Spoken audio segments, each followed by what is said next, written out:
Nagsaya sa 37th Kadayawan Festival ang cast ng hit adventure serye na Lolong at cast ng upcoming teleserye na Startup PH sa Kapuso Mall Show at Kapuso Fans Day sa Davao City nitong Sabado at Linggo. Naritong report ni Kent Abrigana ng GMA Regional TV 1 Mindanao. Nakisaya ang cast ng action-adventure serye na Lolong at upcoming Philippine adaptation of Startup PH sa 37th Kadayawan Festival sa Davao City.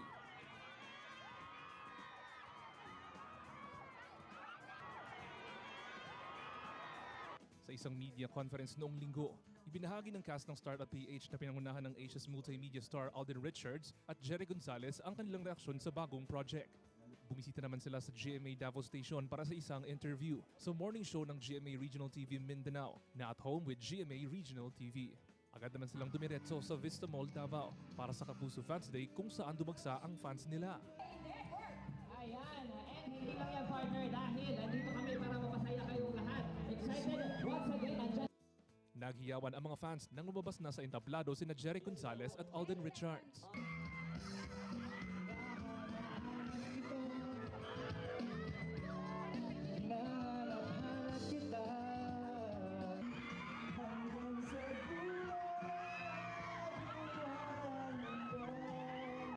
Ikinatuwa naman ni Alden at Jeric ang pagbabalik ng Kapuso Mall shows matapos ang 2 taon. Masaya, and isa to sa mga na-miss ko since nag-pandemic. So we're very happy na ito yung unang float parade namin since the pandemic, yung Kadayawan Festival. So maraming salamat po sa pagtanggap sa mga kapuso nating Davaoeños.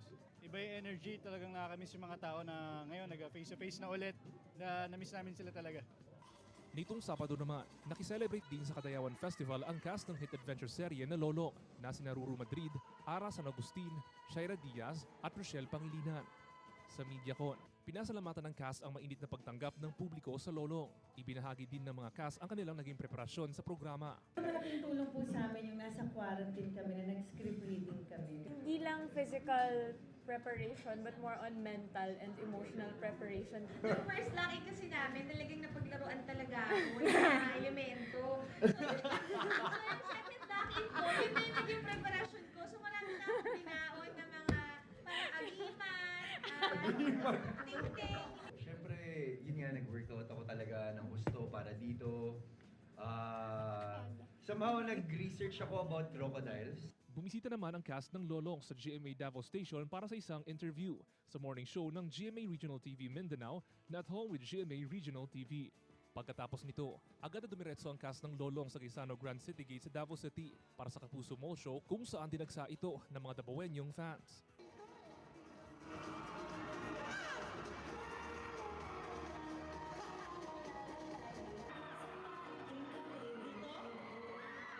Sa paglabas ng cast ng Lolong, hiyawan na ang fans.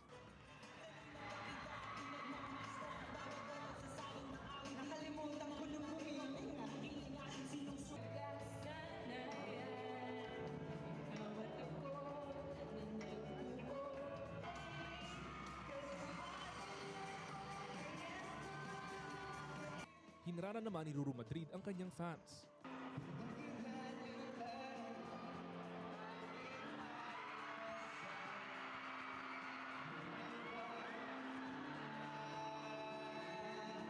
Nagpapasalamat naman ang cast sa mainit na pagtanggap ng publiko sa Lolong matapos itong manguna sa Nielsen Philippines primetime ratings na 17.3%. Daghang salamat sa lahat ng nanonood dito, sa lahat ng kapuso sa Davao. Sana po patuloy lang kayong manood ng Lolong gabi-gabi. Salamat! Daghang salamat sa mga kapuso naming Davaoeños. Yes, thank you so much po.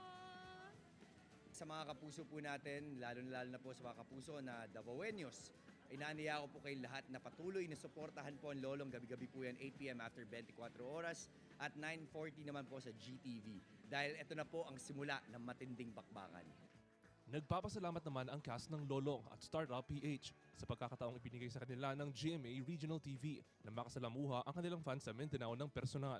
Ito ay bilang handog rin ng GMA Regional TV at GMA Network sa mga kapuso na patuloy na sumusuporta sa mga programa ng Kapuso Network. Ako si Kent Abrigana para sa GMA Regional TV.